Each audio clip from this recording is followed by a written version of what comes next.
I'm sorry?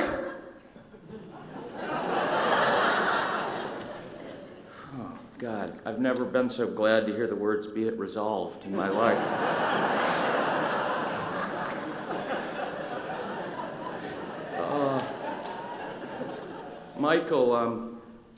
Michael said he was going to try well,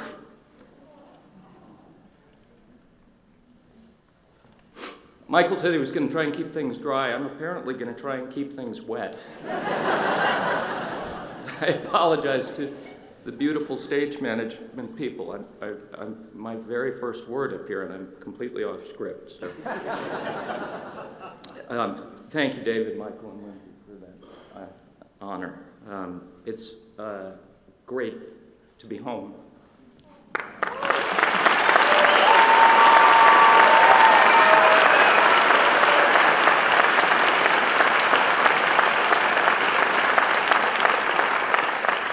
And I'm deeply, deeply, deeply, deeply, deeply honored to be with all of you today.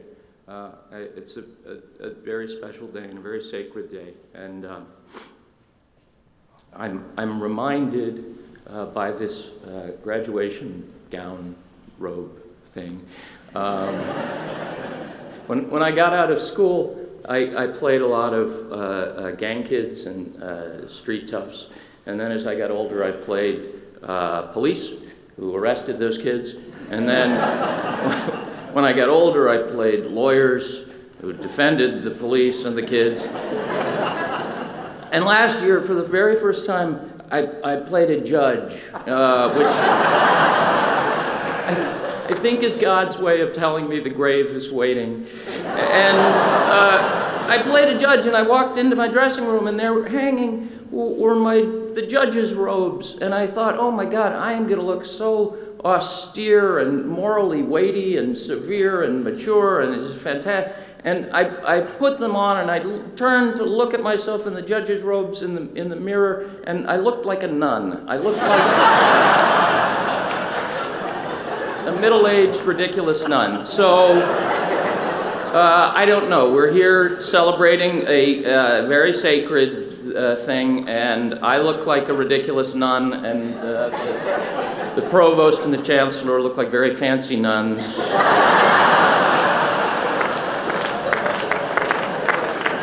So, it's a really big day. I really, despite my all I need is a wimpole. I want to sincerely congratulate the graduates, and I struggled a lot with trying to figure out how to make this speech, and because advice is really stupid as a thing, and I have a friend who says unasked for advice is criticism, which is kind of true, but I don't mean anything as criticism. What I mean it as is an extension of love and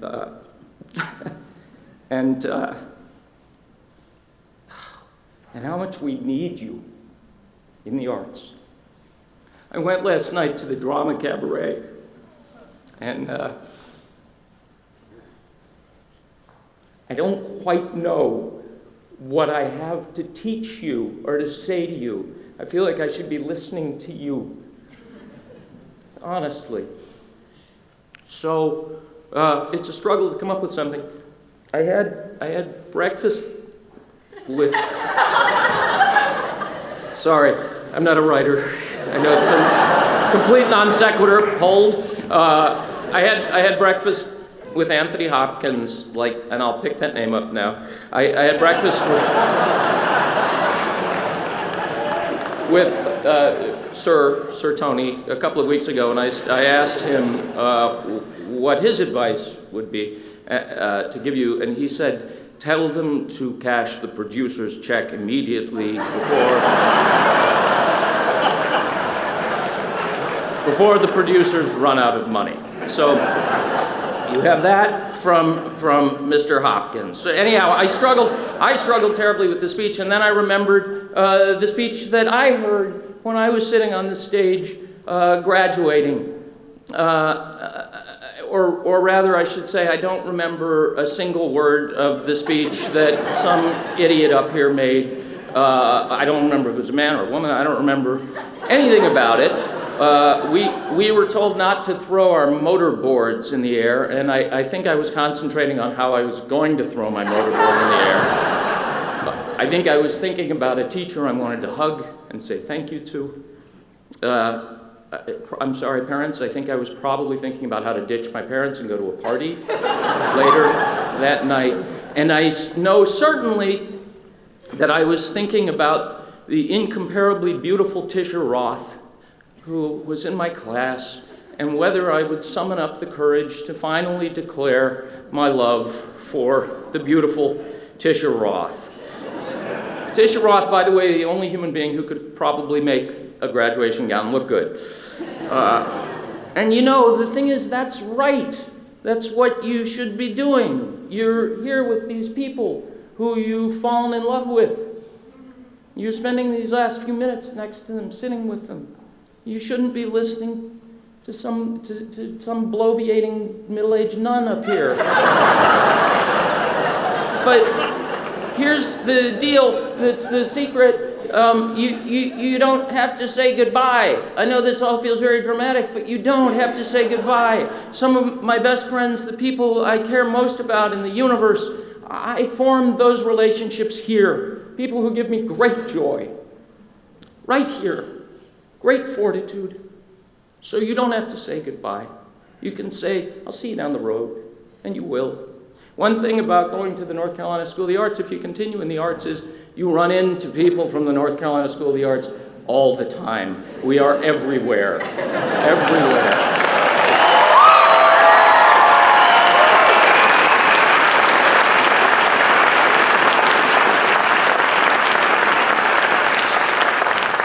So you guys are not saying goodbye. You're just moving geographically away from this place, you know? And some of you are going on into college and conservatories and continuing your studies. Some of you are going on into the professional world of the arts. Some of you are changing and going into something completely different. And I want to applaud those of you pursuing something different first, because I think that takes great courage of heart, and it's a great victory to follow your heart and go another direction. It's a great victory to listen to your heart. So I want to thank you, I want to congratulate you, and also say to you that, you know, the arts are going to serve you no matter what you go into. As Morgan said, you know, the practice of human empathy, it's going to serve you well, because we need human empathy in the world right now very badly. We need it in every profession.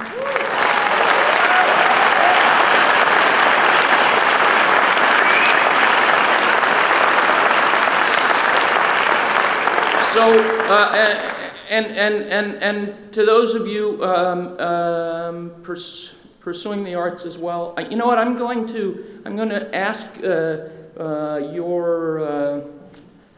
I'm going to apologize for 2 seconds, because I want to step away and look at these people, and I want to see them, and I want them to see me, and I want to be present with them, and I want to step away from this podium for a second, because I'm slightly less likely to lie if I step away from it. So with your indulgence, I will be right back.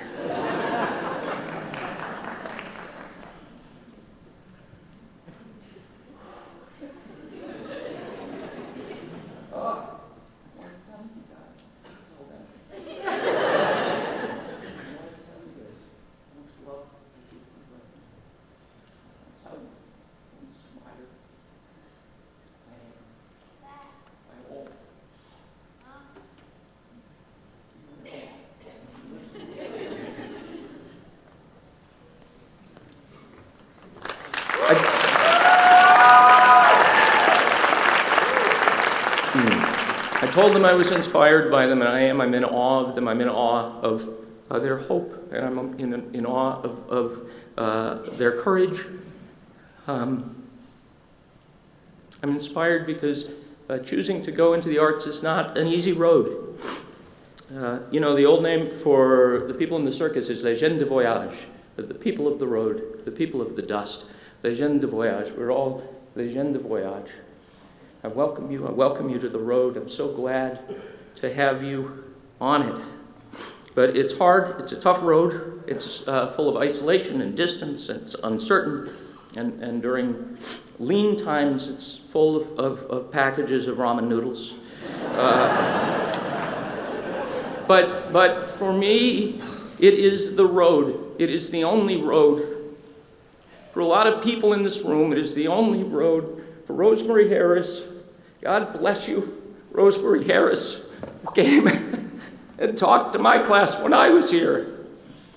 It is the only road.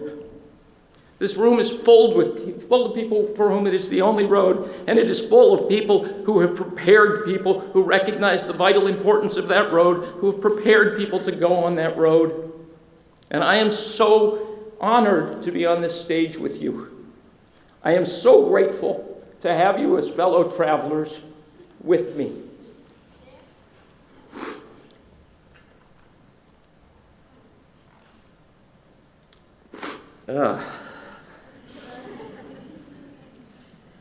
So anyhow, these things are funny because I feel like people, they get up and make speeches a lot about success, how to have success and how to live your dreams, you know, right? That's the kind of the deal. And I want to suggest something different to you, which is the importance of embracing not getting what you think you want. That there's a vital thing to not getting what we want. I'm going to tell two quick stories. Tisha Roth, the aforementioned extraordinary, beautiful Tisha Roth, Tisha Roth was the best actor in my class, absolutely. And I was smitten. I knew she was the girl for me for the rest of my life, and I would be in class. I couldn't hear anything. There might have been a teacher, or there might have been, I don't know. There was Tisha, the girl who I was destined to spend the rest of my life with. And on this stage, I was, because I'm ancient, I was in I think the second or third play done in here, a play called Tom Jones, and right there on, I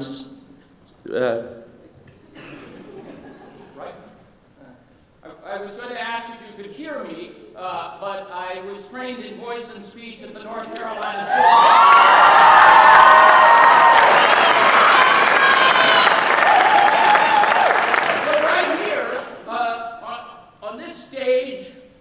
In Tom Jones, I got to kiss Tisha Roth.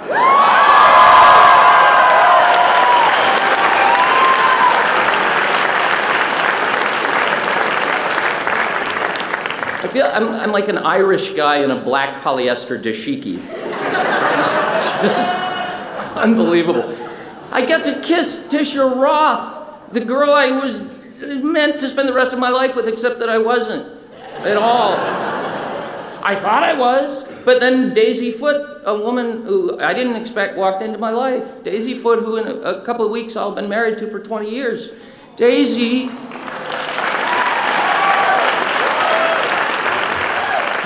the best thing in my life. I didn't want Daisy. I wanted Tisha.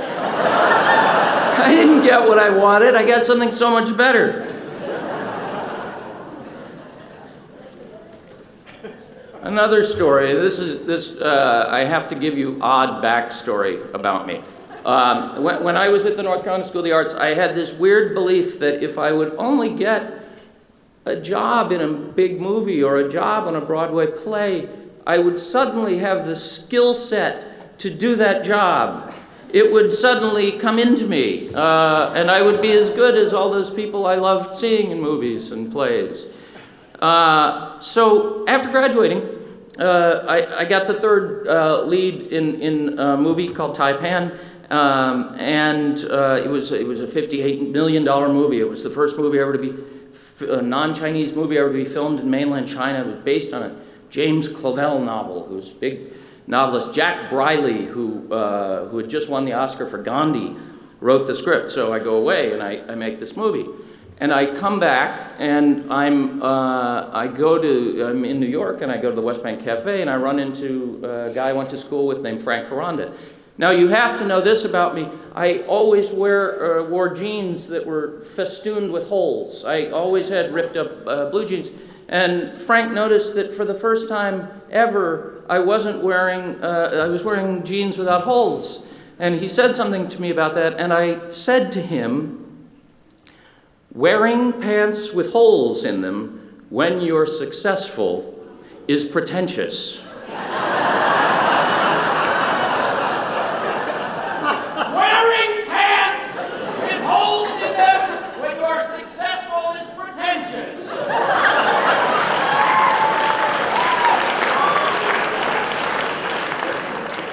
Leaping off the mountain of embarrassment. So Taipan came out, and Taipan, as Lindsay mentioned, was an epic film. It was an epic failure of a film. In the long list of whereases that many of which I'm proud of, perhaps Taipan should have been an even though. So Taipan came out, and the critics hated it. They hated it, and they hated it, and it was very painful. And I thought, okay, well, that's over. And then a couple months later, it was New Year's, and Siskel and Ebert named it the Dog of the Year, and every critic named it the Dog of the Year. And I thought, well, that's done. And then, like 4 months later, People magazine did an issue on the 100th anniversary of Hollywood, and they named it one of the 10 worst films in the history of filmmaking. This is not what I wanted, right? So, he said listening was important. I want you to listen. I got something so much better than what I wanted. So much better out of that awful experience. And what I got was this. I got the clear understanding that no job and no person could just confer a craft on me. That the only way to find a method of acting that would work for me personally was a hard slog, was hard work alone, and trying to stay open, keep a channel open, and discovering my heart. The discovery of your own personal craft is an inside job, and it is lifelong work for an artist. Your craft is the raft that you can cling to amidst the wild vicissitudes of life in the arts. Are you listening?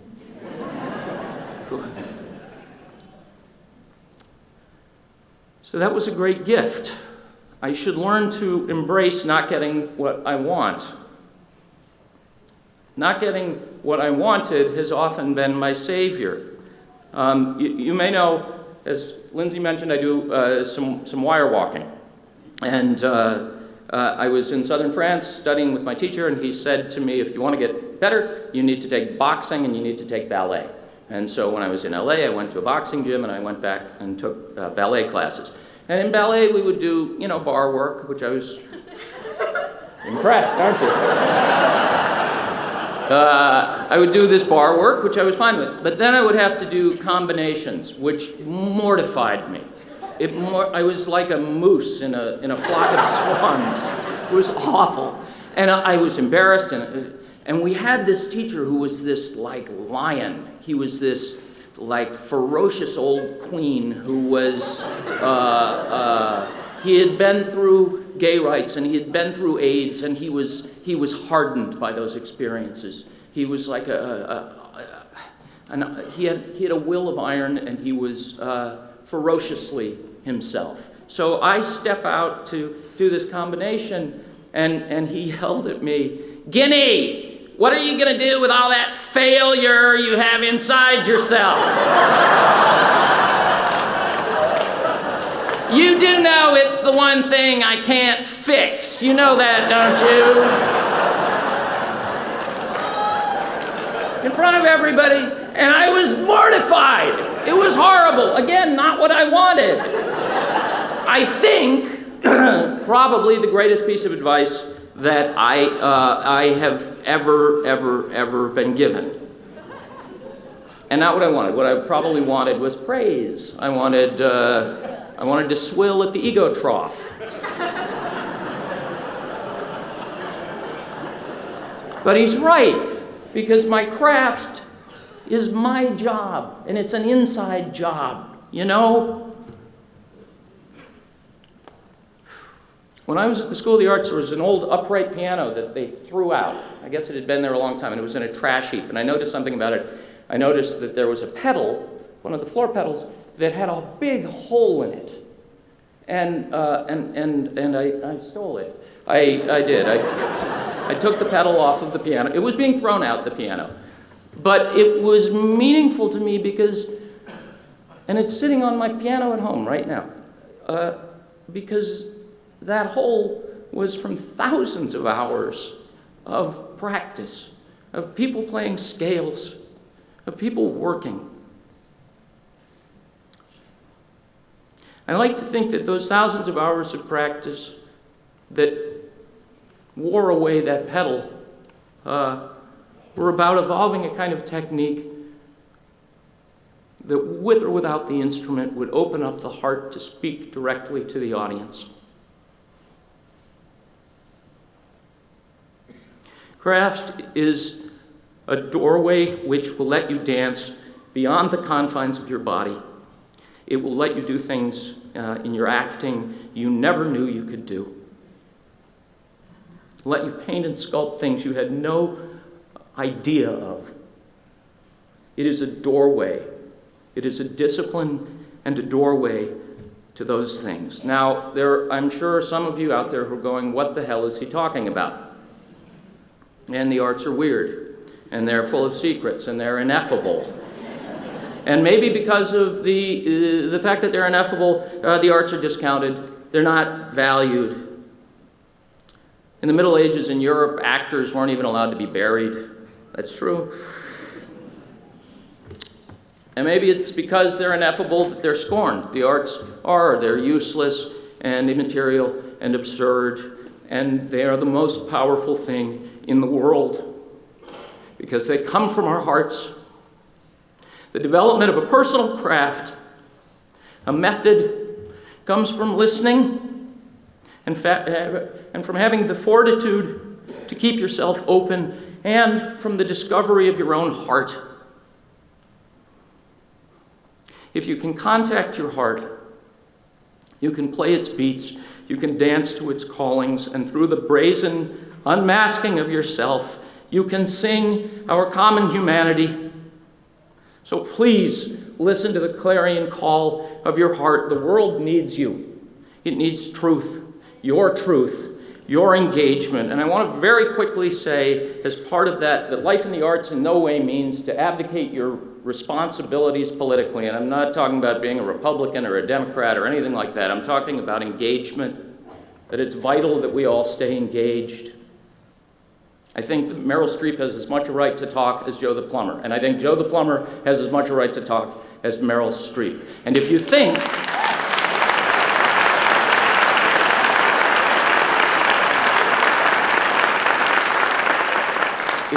that young people can't affect what's happening in the world, you haven't been reading your history. Frequently, it is the energy of young people, and young people alone, that changes political will. So your craft may seem like the only thing to cling to, but there is one more thing I want to suggest to you, which is your friends, the ones you're sitting with. And even artists you don't know who inspire you can be your imaginary friends.